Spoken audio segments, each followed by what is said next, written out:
Ahmedabad air India ವಿಮಾನ ದುರಂತ ವಿಚಾರಕ್ಕೆ ಸಂಬಂಧಪಟ್ಟ ಹಾಗೆ ಘನಘೋರ ದುರಂತದ ಮತ್ತಷ್ಟು ವಿಡಿಯೋಗಳು ಹೊರಗೆ ಬರ್ತಾ ಇದೆ. ಬಿಜೆ ಮೆಡಿಕಲ್ ಕಾಲೇಜ್ಗೆ ವಿಮಾನ ಬಂದ್ ಅಪ್ಪಳಿಸಿತು.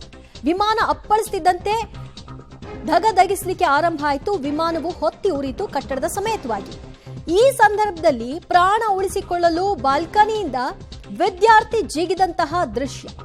ಜೀವ ಭಯದಲ್ಲಿ ವಿದ್ಯಾರ್ಥಿಯೊಬ್ಬರು ಅಲ್ಲಿಂದ ಜಿಗಿತಾ ಇರುವಂತಹ ದೃಶ್ಯ ಸೆರೆ ಸಿಕ್ಕಿದೆ. ಅಲ್ಲಿ ನೋಡಿ, ಇದು ಬಿಜೆ ಮೆಡಿಕಲ್ ಕಾಲೇಜ್ನ ಹಾಸ್ಟೆಲ್ನ ದೃಶ್ಯ. ಮೆಸ್ನಲ್ಲಿ ಕುಳಿತಿರ್ತಾರೆ ವಿದ್ಯಾರ್ಥಿಗಳು. ಏಕಾಏಕಿ ಈಗ ಬೆಂಕಿ ಹೊತ್ಕೊಡುತ್ತೆ. ಅದನ್ನ ನೋಡಿ ಏನ್ ಮಾಡ್ಬೇಕು ಅಂತ ಗೊತ್ತಿಲ್ಲ, ಬಾಲ್ಕನಿಯಿಂದ ಹಾರಿ ಬೀಳ್ತಾರೆ. ಅಲ್ಲಿಂದ ಜಿಗಿದು ಪ್ರಾಣ ಉಳಿಸ್ಕೊಳ್ಬೇಕು ಅನ್ನುವಂತಹ ಪ್ರಯತ್ನ ನಡೆಸ್ತಾ ಇರುವಂತಹ ದೃಶ್ಯ ಇದು.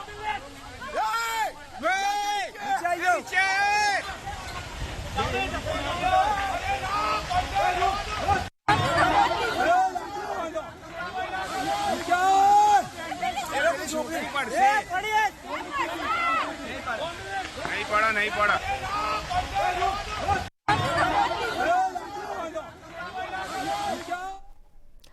ಮತ್ತಷ್ಟು ಮಾಹಿತಿ ಕೊಡ್ತಾರೆ ನಮ್ಮ ಪ್ರತಿನಿಧಿ ಪವಿತ್ರ ಕಡ್ತಲ. ಪವಿತ್ರ, ಸಾಮಾನ್ಯವಾಗಿ ಯಾವುದೇ ರೀತಿಯ ಬೃಹತ್ ಕಟ್ಟಡಗಳನ್ನ ಮಾಡಿದ್ರು ಅದಕ್ಕಿಂತಹ ಅವಘಡಗಳಾದಾಗ ಎಸ್ಕೇಪ್ ಆಗ್ಲಿಕ್ಕೆ ಒಂದು ರೀತಿಯ ಪ್ರಯತ್ನಗಳು, ಒಂದು ಜಾಗ ಎಲ್ಲವೂ ಕೂಡ ಇರುತ್ತೆ. ಇಲ್ಲಿ ಇರ್ಲಿಲ್ವಾ, ಅಥವಾ ವಿದ್ಯಾರ್ಥಿಗಳು ಗಾಬರಿಗೊಂಡು ಏನ್ ಮಾಡ್ಬೇಕು ಅಂತ ಗೊತ್ತಾಗದೆ ಬಾಲ್ಕನಿಯಿಂದ ಜಿಗಿದಿದ್ದಾರಾ? ಸಾಮಾನ್ಯವಾಗಿ ಏರ್ಪೋರ್ಟ್ನ ಅಕ್ಕಪಕ್ಕ ಯಾವುದು ಆಲ್ಮೋಸ್ಟ್ ಒಂದು 12 ಕಿಲೋಮೀಟರ್ ಯಾವುದೇ ರೀತಿ ಕಟ್ಟಡಗಳು ಇರಬಾರ್ದು ಅನ್ನುವಂತಹ ರೂಲ್ಸ್ ಇದೆ. ಆದರೆ ಅಹಮದಾಬಾದ್ನಲ್ಲಿ ಹಾಗಿಲ್ಲ. ಅದರ ಅಕ್ಕಪಕ್ಕವೇ ಕಟ್ಟಡಗಳಿದಾವೆ, ಸ್ಲಮ್ಗಳಿದಾವೆ. ಸೊ ಹಾಗಾಗಿ ಈ ದುರಂತದಲ್ಲಿ ಇನ್ನೂ ಹೆಚ್ಚಿನ ಜನ ಅಪ್ಪಿರುವಂಥದ್ದು. ಸೊ ಅದೇ ಕಾರಣಕ್ಕೆ ಸೊ ಆ ಕರಾಳತೆ ಯಾವ ರೀತಿ ಇತ್ತು ಅನ್ನುವಂಥದ್ದು ಆ ವಿಡಿಯೋದಲ್ಲಿ ಗೊತ್ತಾಗ್ತಾ ಇದೆ. ಅಂದ್ರೆ ಅಲ್ಲಿ ಆ ಕ್ಷಣಕ್ಕೆ ಏನಾಗ್ತಾ ಇದೆ ಅನ್ನುವಂಥದ್ದೇ ಆ ವಿದ್ಯಾರ್ಥಿಗಳಿಗಾಗ್ಲಿ ಅಥವಾ ಅಲ್ಲಿನ ಆಡಳಿತ ಮಂಡಳಿಗಾಗ್ಲಿ ಅಥವಾ ಅಲ್ಲಿನ ಸುತ್ತಮುತ್ತಲಿಗೆ ಯಾರಿಗೂ ಕೂಡ ಗೊತ್ತಾಗ್ತಿರಲಿಲ್ಲ. ಒಂದೇ ಕ್ಷಣ ಸ್ಫೋಟದ ಸದ್ದು ಕೇಳಿಸುತ್ತೆ. ನೋಡ್ತಾ ಇದ್ದಂಗೆ ಕಟ್ಟಡದ ಭಾಗ ಏನಿದೆ ಅದು ಬೆಂಕಿಗೆ ಆಹುತಿಯ ರೀತಿಯಲ್ಲಿ ಆಗುತ್ತೆ. ಆ ಪಾಪ ವಿದ್ಯಾರ್ಥಿಗಳು ಅನೇಕರು ಊಟ ಮಾಡುವಂತಹ ಸಂದರ್ಭ ಅದು. ಸೊ ಅವರು ಅನೇಕರು ಏನ್ ಮಾಡಬೇಕು ಅಂತ ತೋಚ್ತಾ ಇರಲಿಲ್ಲ. ತುಂಬಾ ಜನ ಸಾವನ್ನಪ್ಪಿದ್ದಾರೆ. ಅದರಲ್ಲೂ ಕೂಡ ಕೊನೆಯ ಕ್ಷಣದಲ್ಲಿ ಜೀವವನ್ನ ಉಳಿಸ್ಕೊಳ್ಳೋದಕ್ಕಾಗಿ ವಿದ್ಯಾರ್ಥಿಗಳ ಪರದಾಟ ನಿಜಕ್ಕೂ ಕೂಡ ಮನ ಕಲಕುವ ರೀತಿಯಲ್ಲಿ ಇದೆ. ಅಂದ್ರೆ ಅವರು ಬಾಲ್ಕನಿಯಿಂದ, ಎತ್ತರದ ಬಿಲ್ಡಿಂಗ್ ಅದು, ಆ ಬಾಲ್ಕನಿಯಿಂದ ಜಿಗಿತಾರೆ. ಅವ್ರಿಗೆ ಆ ಕ್ಷಣಕ್ಕೆ ಏನ್ ಮಾಡ್ಬೇಕು ಅಂತ ಗೊತ್ತಾಗಲ್ಲ. ಸ್ಫೋಟದ ಸದ್ದು ಒಂದ್ ಕಡೆ ಬೆಂಕಿ ಕೆನ್ನಾಲಿಗೆ ಚಾಚ್ತಾ ಇದೆ.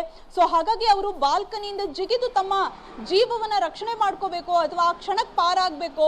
ಸೊ ಈ ರೀತಿಯಾಗಿ ಗಾಬರಿಯಲ್ಲಿ ಅವರು ಆ ಬಾಲ್ಕನಿಯಿಂದ ಜಿಗಿಯುವಂತಹ ಕ್ಷಣ ಏನಿದೆ ಅದನ್ನ ವಿಡಿಯೋ ಈಗ ಔಟ್ ಆಗ್ತಾ ಇದೆ. ನಿಜಕ್ಕೂ ಕೂಡ ಕರಾಳತೆ ಯಾವ ರೀತಿ ಇದೆ. ಕೆಳಗಡೆ ಜನ ಕಿರಿಸ್ಕೊಳ್ತಾ ಇದ್ದಾರೆ.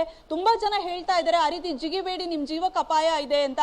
ಇನ್ನೂ ಕೆಲವರು ಕೆಳಗಡೆ ಹೇಳ್ತಾ ಇದ್ದಾರೆ ಬೆಂಕಿ ಬರ್ತಾ ಇದೆ, ನೀವು ಪಾರಾಗಿ ಅನ್ನುವಂತಹ ಸಂದೇಶವನ್ನ ಕೊಡ್ತಾ ಇದ್ದಾರೆ.